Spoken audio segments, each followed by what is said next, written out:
everyone, welcome back to the Stitches and Scribbles channel. My name is Erin and I've got another podcast episode for you here today. And today I've chosen kind of an odd topic that has come up just for the last couple weeks, thinking about the holidays and really wanting to be intentional with gift giving in 2024. I made some decisions that I thought I would share with you in case you're also, if you're watching this, you probably are a crafter. But if you're a crafter who gives handmade gifts, I thought that this might be helpful for you in planning your gifts for 2024. So I noticed that for me personally, gift giving, it can be very stressful for me. I like spending a lot of time on gifts for people, but I tend to get frustrated if I don't know what to get for them or make for them. And that is something that going into 2024, I wanted to bring more joy back into gift giving for me as the gift giver, instead of it being something stressful that I feel like I'm always doing at the last minute. And that is especially compounded by the fact that I do like making handmade gifts for the people who I know will appreciate it. And because of that, I created a plan for specifically my Christmas gift giving for 2024. Christmas happens to be the holiday that I celebrate and do the most gift giving at. That's also a day where I'm giving a bunch of gifts at once instead of things like birthdays that are spread out throughout the year and I can be a little more spontaneous with. So because of all of that, I decided on a specific strategy for gift giving this year. And before we get any farther into the video, if you are someone that I exchange gifts with, please don't watch this. It will spoil your Christmas in January. So please just don't watch. Hopefully all of those people have left now, but again, that's family members, in-laws, friends. If I give you gifts, don't watch this. Moving on, hopefully that was enough reminders to leave the video. I decided that for 2024, for Christmas specifically, I am going to have a universal handmade gift for everybody. What I mean by that is I will be making the same item for everybody, and the way it will be personalized is by the customizations I put onto that item for everyone I'm gifting to. This year, because one of my big goals for 2024 is to get really good at socks, I decided that knit socks would be a great gift for friends and family. And I am starting now because I know that for the number of pairs of socks I need to make, I would prefer to do one pair of socks for myself per month and one gifted pair of socks per month. That seems like a manageable goal for me where I won't be rushing to finish things. And I'll also have a couple months of like a buffer zone. So I've mentioned this in previous videos, but for myself and just for my own learning process, I am going to be making a pair of socks this year for every Taylor Swift album. And there are only 10 albums at this point, or like 10 main albums. I'm counting the re-records in place of their previous album, not in addition to. So I'll be making a pair of socks for the debut album, Fearless, Speak Now, Red, 1989, Lover, Reputation, Folklore, Evermore, and Midnights, which is 10. I might throw in a Christmas album pair of socks if I have the time, but I'm not pushing myself too much on that one. I also have 10 pairs of gift socks that I want to make this year. So that kind of works out perfectly to try to do one a month. And if I have a couple of months, 2 months, I guess, where I can't get to 2 pairs of socks, then it's okay. I will still have enough time. Also, I decided that I am going to, where was I going with this sentence?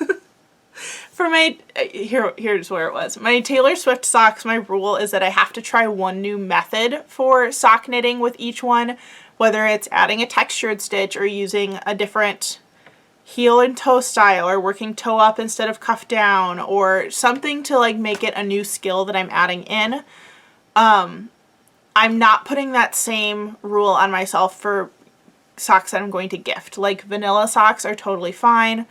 I think that just for the people that I happen to be gift knitting for this year, I think a lot of them are going to be vanilla socks, or they're going to be some sort of a rib or all over pattern design. Because I also want the yarn I picked to really stand out for the person that I'm gifting it to. With all that said, I have started my first pair of Christmas socks for 2024.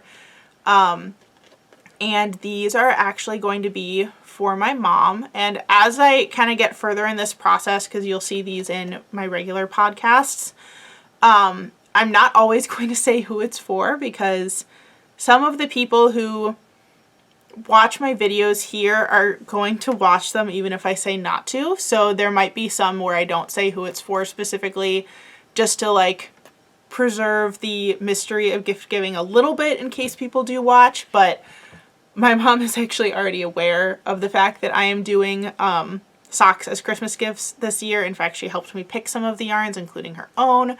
So that's why talking about hers is something that I feel totally fine with on YouTube. But these are my mom's socks so far, and they are a variegated yarn from Hobby Lobby. This is the Yarn Bee Authentic Hand Dyed in the color Seraphim Sea. And these are, why can't I find the fiber content? Oh, it's 100% superwash merino wool, size 1 weight, 100 grams. And I am knitting these on size 1 circular needles. And I have realized recently that I seem to like doing socks 2 at a time, but these I'm going to be doing 1 at a time on these needles, just so that I don't have too many pairs of sock needles in rotation. I really like how these are turning out so far. I thought that the yarn was going to spiral evenly because of what it did on the cuff, but we're getting some more funky variation in here. And for my mom, I am going to keep the leg fairly short. Right now I'm at 30 rows for the leg past the cuff. I can't decide if I'm going to go to 40 or just stay with 30. I'll probably decide that today. But I'm going to keep hers pretty short. These, again, are just plain vanilla socks, but I chose vanilla socks for these because I wasn't sure what the color pooling pattern was going to look like on these socks. So I'm glad I stuck with vanilla ones for this, because the color pooling is turning out to be kind of funky. And I'd rather that show up than be hidden by some sort of a pattern or design. But again, I think I'm going to keep most of them pretty simple and really focus on picking a yarn color for each person, instead of like making the stitches the part that stands out. And that might be something I change in future years. Like I might do another year of socks sometime in the future, and maybe those will all be solid color but with a texture to them or some variation of it. I kind of, with this idea in mind, I kind of planned out a couple other types of gifts that would work well for this process. I don't think this is a good idea to do for sweaters, unless you maybe only gift things to 1 or 2 people a year and you know they're going to be really into a handmade sweater, then go for it. But for me, I figured small items that I can work up in 1 or 2 weeks are going to be the way to go for the gift giving that I do with my friends and family. Some other ideas that I came up with that I think would work in this category are to do a year of mittens, a year of hats, not something like a Musselburgh hat that is double layered, but a single layered hat. Cowls would be a great one. I wouldn't do scarves for everybody unless maybe it was crocheting them in a bulky yarn to make it go faster. But knit cowls would definitely be a good way to go. Maybe even those drawstring or a drawstring cowl design that I'm working on. I forgot that I talked about that in the last podcast episode, not this one. I'm vaguely working on a drawstring cowl design that will be a tutorial here on YouTube at some indeterminate point in the future. But that would be a great smallish gift as well. A little bit more substantial than a pair of socks, but still in the not impossible category. Oh, I had another one. Wrist warmers are another popular one. Headbands I think would work really well, like the ear warmer kind. but any sort of small object that you can replicate easily in a bunch of different colors. I personally chose socks this year because of my goal to get really good at socks. So I can use this also as practice towards my goal. So if you have a similar goal, like maybe you want to get really good at knitting mittens, or maybe you want to try knitting gloves, which looks daunting to me, but if you want to try knitting gloves, go for it. This can be a great way to knock out a bunch of practice rounds on certain items so that they're an easier thing for you to do. But I am really excited about this process, and I'm excited to update you on all the different pairs of socks I make.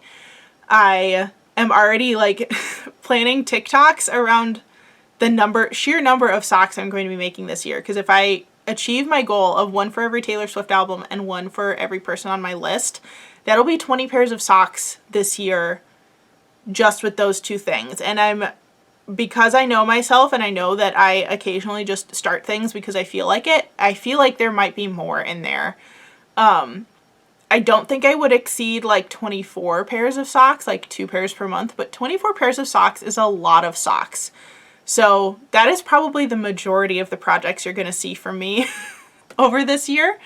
But I'm really excited to show this process to you and plan some fun content around it. So thanks for joining me on this journey. But I hope that you also maybe got some ideas for your next big round of gift giving. I know I'm starting very, very early for Christmas gifts, but I feel like with this idea in mind, it makes it manageable and more fun and something that I can look forward to every month instead of something that I panic buy right before Christmas. It also means that everyone on my list gets a pair of handmade socks, which a lot of them have now been requesting since they have learned that I'm capable of making them. So I'm excited to see their reactions when they all open them and kind of watch the like compare and contrast, because everyone's are going to be slightly different. So I'm just really excited, and it's odd to be excited about Christmas gifts in January, but I'm looking forward to the process and taking you along with me. That's going to be it for today's podcast episode. Thank you so much for watching. If you like crafty content like this, make sure you hit the subscribe button down below. And if you want to follow me on other social media apps, that information will be in the description box as well. Thank you again so much for watching, and I'll see you in the next one. Bye, everyone.